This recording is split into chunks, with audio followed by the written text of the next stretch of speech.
What's up everybody, KingGBL here, and welcome back to a brand new video. Today I'm going to be showcasing a team that got me 14 wins and 1 loss in the Open Great League, featuring buffed Cresselia, buffed Morpeko, and we actually have Diggersby, which was nerfed this season on the team. In the league we have Cresselia, of course weak to Ghosts, Diggersby and Morpeko are kind of there to cover the weaknesses.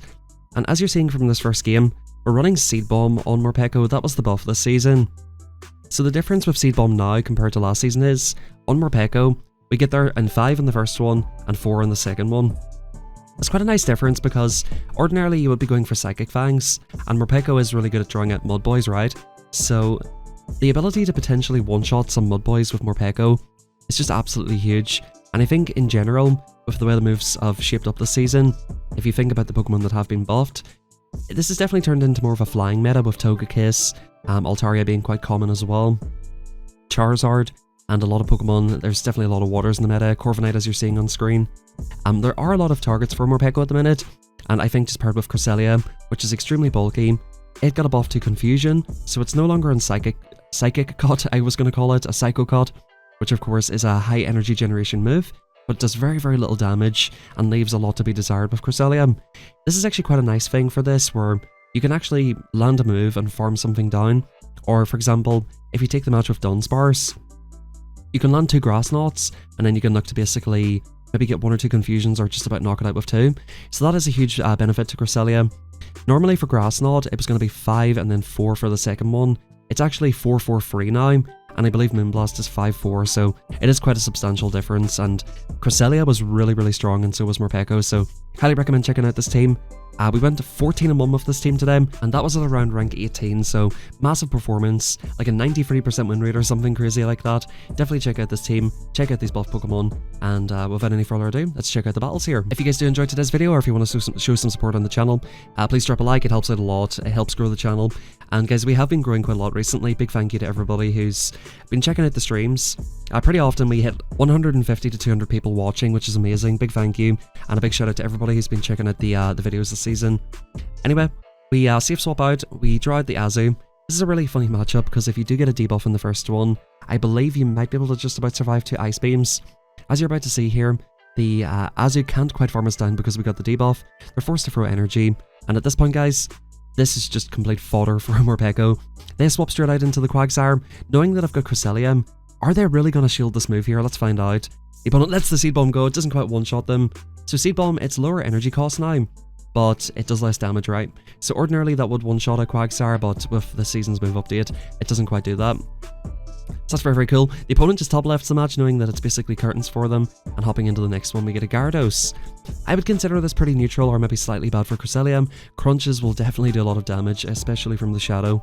If the opponent wants to 2-shield here, this could get very tricky for me. They false in the crunch, I go for this move, the opponent comes into Dusclops, and once again Morpeko's going to come in here and just start absolutely terrorizing this team. Guys, in this match we've acquired 2 targets already. We've got the Gyarados, we've got the Dusclops, which are weak to Morpeko. Morpeko could be doing some very serious stuff here. I'm expecting the opponent to have a ground type in the back, so we'll see what they come into. We get off the Aura Wheel plus 2 Thunder Shocks, we've boosted our attack, so if a ground does come in, they're going to be cooked here. The opponent comes into Wigglytuff. Ordinarily, all we can really do is Psychic Fangs here, but now we can Seed Bomb it, which does a lot of damage. We come into Cresselia, basically to draw the Gyarados back out again. These Confusions are chunking on the Gyarados. We can live a move here, but I'm assuming they full send, so we're going to shield the next crunch here. Once again, we're going to go for the move immediately. The opponent will not be able to catch this one, and we'll see what they want to do here. We're going to commit to the farm down here. Unfortunately, that last Confusion doesn't KO the Gyarados. And again, I think we still survive this. It actually does turn out to be an Aqua Tail. In comes the Wigglytuff, and at this point it's basically curtains for them. Despite the buff to Wigglytuff's pacing, Diggersby's just so fake. We can take these Icy Winds pretty comfortably, as you can see here. It barely does any damage at all. It does about 30%, so good games well played there. And that's why I'm really happy with the Wigglytuff nerf. It's just nowhere near as oppressive. In the next battle here we have Alolan Ninetails, non-shadow. Very cool pick for this season, and a Pokemon I definitely want to build a team around. I think the opponent might have thrown in alignment. You should throw in odd numbers here against Cresselia. I'm going to go immediately for the Moonblast. So the thing that you have to learn with Cresselia is, do you need to go for 1 Moonblast, or do you need to go for 2 Grass Knots? Maybe 2 Grass Knots is the play here, but by the looks of things we can actually farm this all the way down. The opponent swaps out into Azu of all things. We're going to land this move right here, and once again, Morpeko's going to come in, just start absolutely feasting on the Azu. The opponent could have thrown an Ice Beam there. They decide to commit to the play rough, And we're so happy that they throw the player off here because we can just farm up an absolute ton of energy at this point. We're up to very close to 100 energy. I try to go for an undercharge, and I do boost my attack here instead of going for Seed Bomb. Seed Bomb might not have KO'd. The opponent comes into Ninetails. I actually could have farmed this all the way down, but I thought they were just getting to the move here. So we throw the Aura Wheel. We're super boosted at this point, and the opponent comes into a Gastradon.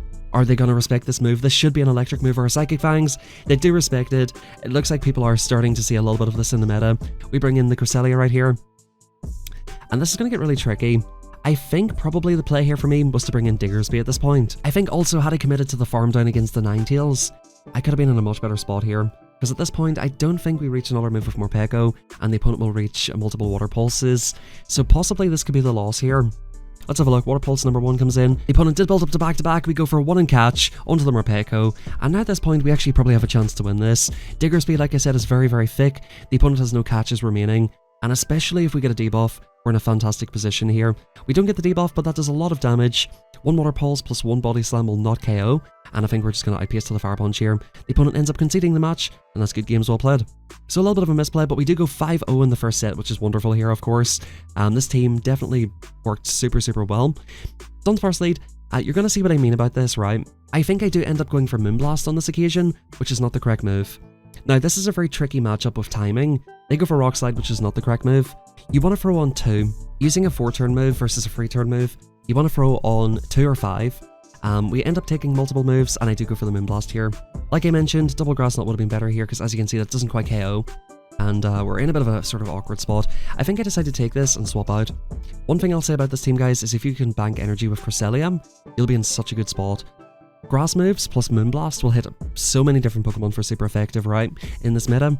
So if you don't catch the Pokemon in the lead, don't be afraid to swap into Diggersby. We actually draw out the Primeape and they build up to back-to-back close combats. I decide here that I end up wanting to double shield this because I feel like Diggersby might be good against this team here. We quick attack it all the way down. The opponent does have 2 shields and the opponent comes into a Gastradon. So I'm sort of happy with this, I think, at this stage, because I can get off multiple moves with the Diggersby. I'm pretty happy with this. My Morpeco's got Seed Bomb. My Cresselia's got the access to the Grass Knot, which I have banged. I decided to go for a catch on the Morpeco, which might not have been the best play. I wanted the opponent to think that I don't have Seed Bomb. This is kind of why I went for this. The opponent makes a really nice catch on the Dunsparce, and I think we're actually in pretty rough shape here now. Had I anticipated the catch here, I could have farmed this maybe all the way down, or got some energy with Cresselia, but unfortunately, the opponent does come in. They go for a Body Slam that will take us out. My Diggersby's really low. I come in with Cresselia, go for 1 and throw. I think even if I maybe just, instead of doing 1 and throw, just throw straight away, grab the shield and then go to Diggersby. I do an extra confusion there, seeing if I could possibly get to the move, but I just definitely couldn't. So a bit of a misplay this game. I think had I done a few things differently, maybe not even 2-shielding the Diggersby was probably a better play there, and taking the farm of Cresselia or something, I think that could have been a lot better for me there. In the next battle here, we have a Torterra. Guys, I gotta tell you something. I know this is a bit off topic here, but I gotta say, man, one of the main reasons that I stopped uploading so much is because this editor that I use is so frustrating. I do voiceovers within my editing app and it just crashes constantly. It's so frustrating. I've had to re-shoutcast this battle here. But like I said, it was Torterra. We ended up swapping, they ended up swapping out, I think, and then Empoleon comes in here. We're going to basically look to outpace this thing eventually. If you go for Seed Bombs, it's 5-4, so if they swap in and you swap out immediately, you can look to outpace them with Seed Bombs. I do end up ramping myself up here, and we're going to go for a CMP right at the end. So, unfortunately, can't quite farm them down. I think if you ramp yourself up immediately against Shadow Empoleon, you probably can farm them down. I don't allow the opponent to take out my Morpeco, because they've got ground in the front, something weak to electric coming in as a safe swap, so I'm assuming they're probably double weak to electric. They come into a Blastoise, which indeed is the case, and we're basically both going to farm up like crazy here. Neither of us wants to throw an alignment. I think I do end up throwing in good timing on 10 here, which is good. I go for Scorching Sands number 1, I throw Scorching Sands number 2 here as well. Maybe that was 11, yeah, it was 10. That almost KOs, and by the time we farm up 100 energy each, the switch clock's basically burnt out, so pretty unfortunate for the opponent. I am able to make the catch there. They're basically forced to throw immediately. We take the move on Diggersby, we outpace to the Fire Punch, and that is absolute curtains for the opponent here. I was a little bit afraid that the opponent might just about reach the Hydro Cannon, because they are fake, but we do farm them all the way down, and that's good games well played. Yeah, so basically what happened is, as soon as I finished that shoutcast for that battle, I hit enter to save the clip, and the editor just crashed. It's super annoying. In comes the Dunsparce. Funny enough, Dunsparce is not an answer to Morpeco in the 2-shield. We just outpace this so heavily. The opponent does end up shielding the first move here, which pretty much guarantees that they lose this. and Morpeco's just about to go absolutely insane here.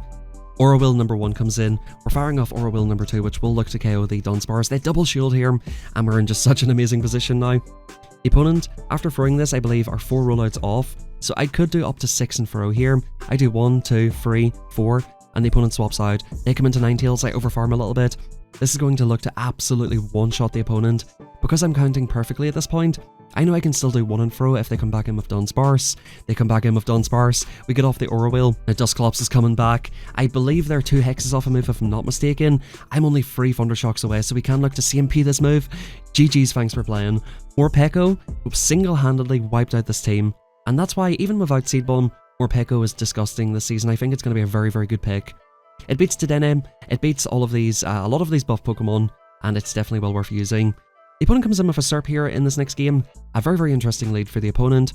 Frenzy Plant comes in. Now normally when they have Serp, they have stuff like Talonflame, Charizard, things that cover the weaknesses. Our Serp is covering the Mudboy weakness in the back right. So I'm pretty fine to stay in here. The opponent ends up going for a Catch and Tentacruel, so this is probably their answer to Fire, or one of them anyway. I come into Morpeco here, go for the Aura Wheel immediately. This will look to boost my attack. The Serperior is getting quite low, so I probably could shield through the Serperior. I'm very, very happy with that at that point. The opponent comes into their own Morpeco. Now, from Go Battle Week, I ended up getting a 0-15-15 Morpeco. I never win these CMP ties, so the opponent of course does like to take me out. I come in with Diggersby, the opponent comes into Serp. They have a ton of energy banked, so I will have to double shield here to take this out, but we're very, very happy with this at this point. The opponent's first move with Morpeco is not really going to do too much damage if you think about it right, and we can look to do sort of some swapping and stuff like that to kind of avoid the Dark Aura Wheel, right? So the opponent here, they're going to look to go for Psychic Fangs first, and of course the Aura Wheel second. But the thing is, if I swap out, they're in Dark mode now, right? And they're going to be back in Electric mode by the time Diggersby comes back. They're still forced to throw here. Cresselia is too bulky to farm down. They definitely have to full send the Aura Wheel, and all I need to do at this point is try to get to 2 Fire Punches. As long as the opponent does not CMP me with back-to-back moves, we're basically fine here, because we live any one move in this form, and of course, the opponent just lets it go knowing they're not a back-to-back moves. Good games well played there, and in the next one, we get a fantastic lead in the Gastradon. The opponent brings in the Empoleon. They do get ahead by a couple of Steel Wings, or should I say Metal Sounds, and they go for Hydro Cannon here. I'm going to go for a CMP tie on the Seed Bomb, which from this range will look to KO, and it basically means I can go 5 and then 4 for the next move, right? The opponent does shield it, and yeah, we should be in a pretty decent position now. Because all I need to do is go for 4 and then go for back-to-back here. 1, 2, 3, 4, 5. I actually go for 5, sorry, because we have 1 shield each. I can go for back-to-back moves at this point, so we can definitely take switch, and the opponent actually shields it on 1 HP, meaning that they do get knocked out. The opponent comes into Pasty, then they bring in the Gastradon. The opponent definitely just tapping their screen, and then the thing popped up, and the Bastiodon came in. Little do they know we've got Diggersby in the back, but they were convinced that that was enough for them to lose that battle anyway, so good games well played. We do go 4-1 in the second set, and in the third and final set we get a Sableye lead, pretty bad for us.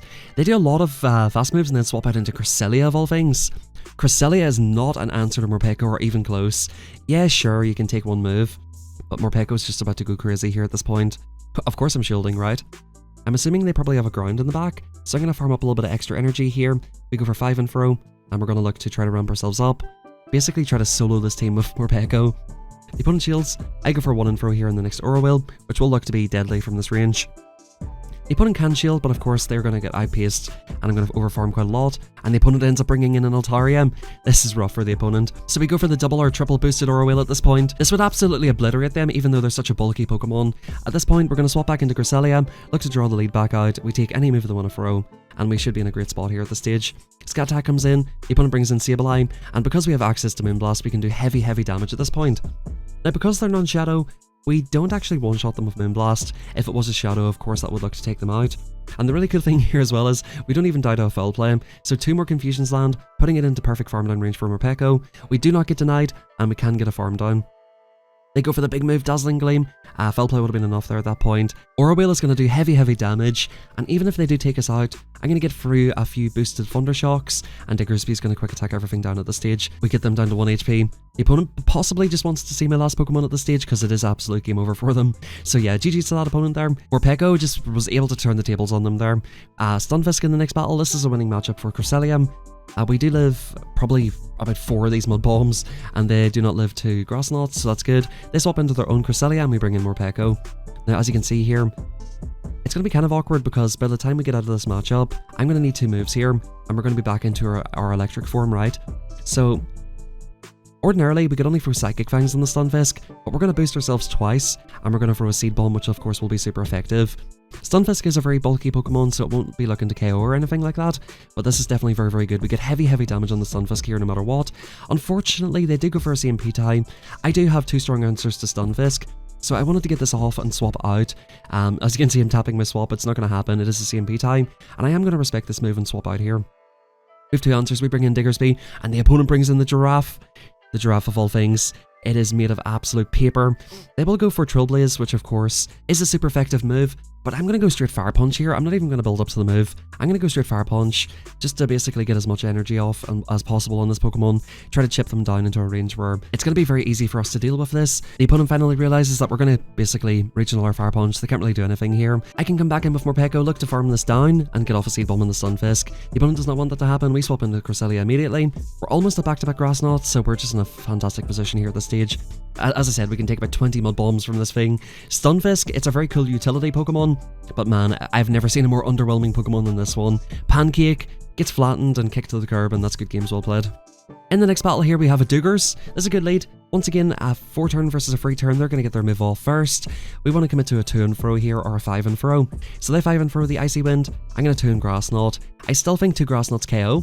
And I feel like in matchups like this is where confusion makes a big difference. This probably doesn't normally 2-shot them because the damage is so low with Psycho Cut, but as you can see, even though they're going to debuff us twice here, 2 of these probably just about KOs a Dewgong, which is fantastic for me. So yeah, this is great. Confusion. Cresselia definitely prefers to have Confusion with a better energy generation, so really happy with this. We take it out, the opponent comes into Sableye. I end up staying in here because we have Morpeko. We can look to get a little bit of a chip into this. Despite the opponent getting a massive overform, I think I'd prefer to just let that go down and look to try to take this out with Morpeko. The opponent builds up to 7, I respect it, and on the second move they only build up to 5. I'm like, brother, I am a dark type.